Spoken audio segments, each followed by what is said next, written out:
At anong uri ng problema mayroon tayo sa gobyerno ng Pilipinas? Problema ng tinatawag na failure of leadership. Bagsak ang gobyerno ni Marcos Jr. at siya ang dahilan kung bakit lumalala ang krisis ng bansa natin. At dinidiktahan at inaabuso ang kanyang gobyerno, ang ating bansa ay napipintong mabubulit sa digmaan na siyang ikalulugmok at ikamamatay ng milyong-milyong Pilipino. Ito nga mga kababayan, bago natin ituloy ang video na ito, kung bago ka lang sa aking YouTube channel baka pwede makahingi ng like at subscribe at click mo na rin ang notification bell para updated ka sa aking nilalabas na bagong video. Salamat po.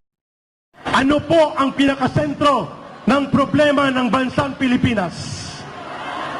Isang salita lang. Kung bakit tayo naririto, kahit sa Hong Kong at kahit saan mang sulok ng daigdig, lumalawak ang pagkilos ng mamamayang Pilipino sapagkat may problema ang gobyerno ng ating bansa. Governance is the real problem. At anong uri ng problema mayroon tayo sa gobyerno ng Pilipinas? Problema ng tinatawag na failure of leadership. Thumbs down signal, bagsak ang gobyernong umiiral sa ating bansa sabay-sabay. Bagsak ang gobyerno ni Marcos Jr. at siya ang dahilan kung bakit lumalala ang krisis ng bansa natin. Thumbs down sign, resign, alis, umalis, lumayas. Yan ang dapat mangyari at doon patungo ang daloy ng napipintong pagsambulat ng galit ng mamamayang Pilipino kung hindi siya aalis sa bansa at hindi umalis sa kanyang kapit sa kapangyarihan. Taong bayan ang magbibigay ng hatol at katarungan ang sisingil sa kanya. Hustisya! Hustisya! Hustisya! Hustisya! Hustisya! Hustisya! Hustisya! Bakit? Bakit may failure of governance? Bakit? Sapagkat hindi si Marcos Jr. na siyang ibinoto ng mamamayang Pilipino noong eleksyon ang nagpapatakbo sa gobyerno sa Pilipinas. Ang nagpapatakbo ng gobyerno sa Pilipinas ay ang kanyang asawa na pakialamera at walang mandato, walang pananagutan, ang kapal ng mukha upang umakto bilang Pangulo na hindi naman hinihalal ng bansa. Kapal ng mukha! Kapal ng mukha! Kapal ng mukha! Kapal ng mukha! Kapal ng mukha! Pangalawa, hindi lamang ang asawa ni Marcos Jr. ang siyang tunay na nakikialam at nagbibigay problema sa panggobyerno ng Pilipinas. Pakialamero din po ang kanyang pinsan na ang pangalan ay si Tambaluslos. Ang pangalan po niya ay Tambayuda. Tambaluslos na manloloko pa sa ayuda. Dalawa, si Martin Romualdez at si Lisa Araneta ay hindi ibinoto bilang Pangulo ng bansa, subalit sila ang totoong gumagamit ng poder ng pagkapangulo sa kanilang interes na sila'y kumapal at kumamal ng yaman, poder at umabuso sa kapangyarihan at pinababayaan lamang yan ni Bongbong Marcos Jr. Therefore, sino ang sisingilin natin? Si Lisa Araneta lang? Si Martin Romualdez lang? Hindi ang dapat sentro ng paninigil ng mamamayang Pilipino ay mismo kay Marcos Jr. Tama? Hindi mo pera yan! Hindi mo pera yan! Hindi mo pera yan! Hindi nyo pera yan! Hindi nyo pera yan! Hindi nyo pera yan! Ano ang epekto? I-hold nyo muna ang inyong mga gutom at pa-picture taking. Papunta kami sa inyo maya-maya lang. 2 minutes, 2 minutes. 2 minutes po. Ano ang epekto ng failure of governance sa Pilipinas sa inyong mga OFW? Sa atin. Una, dahil wala sa matino na pag-iisip ang Marcos government at dinidiktahan at inaabuso ang kanyang gobyerno, ang ating bansa ay napipintong mabubulit sa digmaan na siyang ikalulugmok at ikamamatay ng milyong-milyong Pilipino at mga inilasyon ang nagsasuffer nito.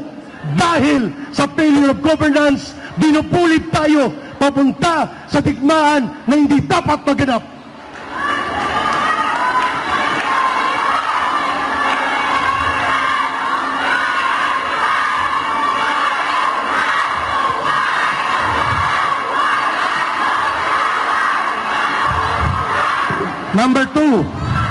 Number two,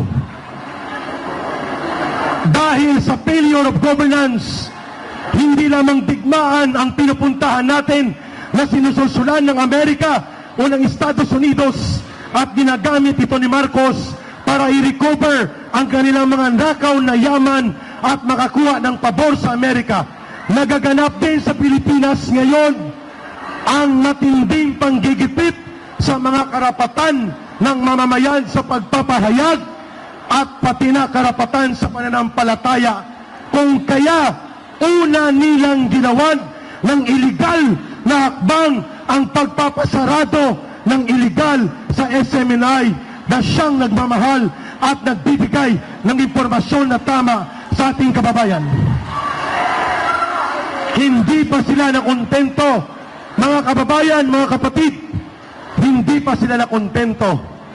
Ipinadala pa ni Bongbong Marcos Jr., ni Benhur Abalus, ni General Marbil ang mahigit kumulang 2 batalyon ng Special Akyat Force, Special Attack Force ng PNP para lusubin ang Kingdom of Jesus Christ Worship Compound upang saktan ang mga kabataan, kababaihan, at pati na mga church workers na walang armas at inosenteng mga sibilyan.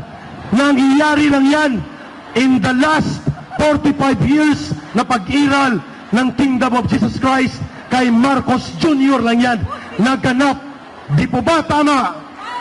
Justisya! Justisya! Justisya! Justisya! Justisya! Justisya! Justisya! Kasabay ng paglusob sa Kingdom of Jesus Christ, inilalagay at mga bakho sa lahat ng Freedom Park sa Pilipinas, kaya walang tuwang ang mapayapang pagtitipon at paghahayag ng mga mamamayan. Hindi ginawa ng tatay niya na barikadahan ng bulldozer at mga bakho at traktura ang mga Freedom Park. Pero dito kay Marcos Jr., ang kapal ng mukha nila, hindi nila kayang panindigan na magdeklara ng martial law, and yet traktura at mga bulldozer hinaharang para hindi makapagtipon sa public park at public assembly ang mamamayan. Terribly. Maisip! Maisip! Maisip! Maisip! Maisip! Panghuli, I will reserve the rest to my true partner in the journey of fight through information kay Dr. Lorraine Badoy. Ang totoong partner ko sa laban kasamang bayan, ang totoong partner ko sa Pilipinas nating mahal. At sana po'y magbabalik na siya sa programa ng Pilipinas nating mahal next week. Next week. Panghuli po. Dahil sa failure of leadership and problem of governance, 4 na milyong Pilipino ang walang trabaho sa Pilipinas. Kaya kayo nandito, kagaya ninyo. More than 200,000 Filipinos are sacrificing their lives away from their family in Hong Kong, in Macau, in China, in Saudi Arabia. Milyon ang Pilipino sa loob ng Pilipinas dahil bulok at manlolokong gobyerno mayroon tayo. Mahigit 4 na milyong Pilipino wala o kulang sa trabaho. 2 milyong Pilipinong pamilya ang nagugutom araw-araw sa Metro Manila at sa buong Pilipinas. 3.7 million Filipino families ang nagugutom araw-araw.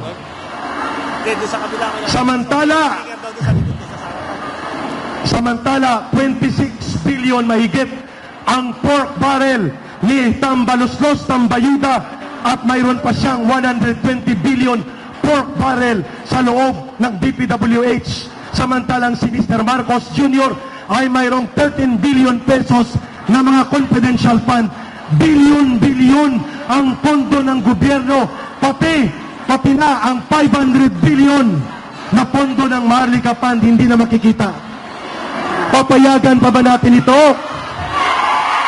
Anong panawagan natin? Marcos, lumayas ka na! Go! Marcos, lumayas ka na! Marcos, lumayas ka na! Marcos, lumayas ka na! Marcos, lumayas ka na! Karapatan at tungkulin ng bawat matino at nagmamahal na Pilipino ang tungkuling ayusin ang gobyerno at ang ating bayan. Yan ay hindi rebellion. Yan ay hindi destabilisasyon. Yan ang tinatawag na tungkulin ng mabuting mamamayan.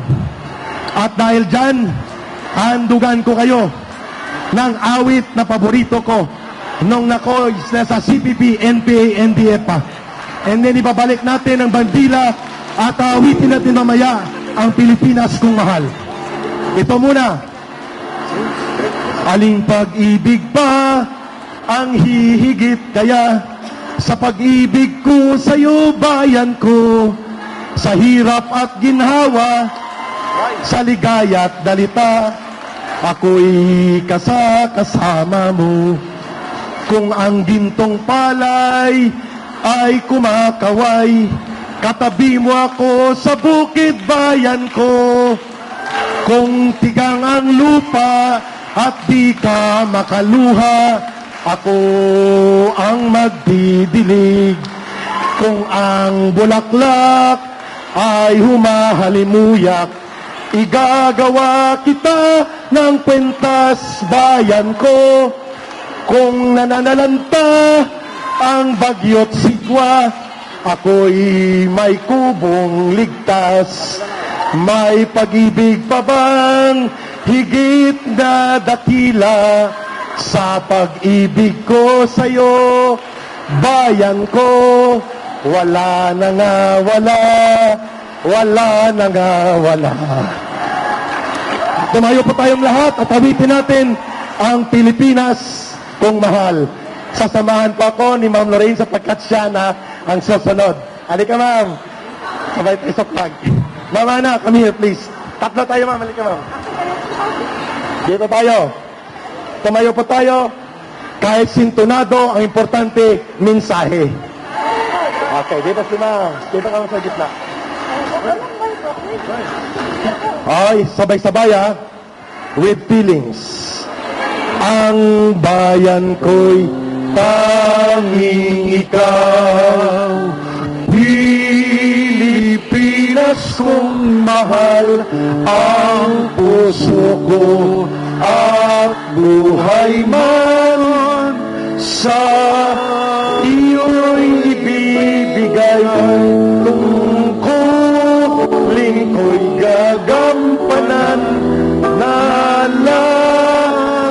kang paglingkuran, ang mo'y babantayan, Pilipinas o one more time.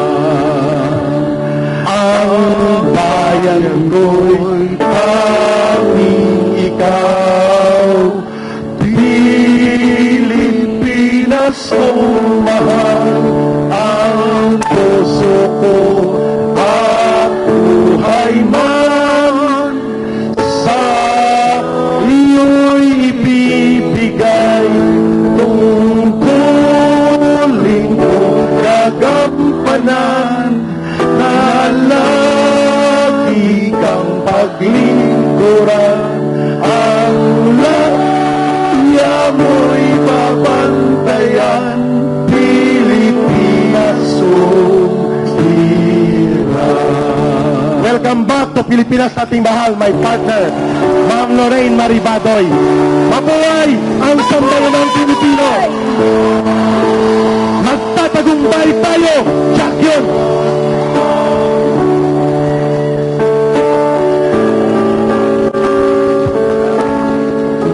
Thank you very much, Ka Eric.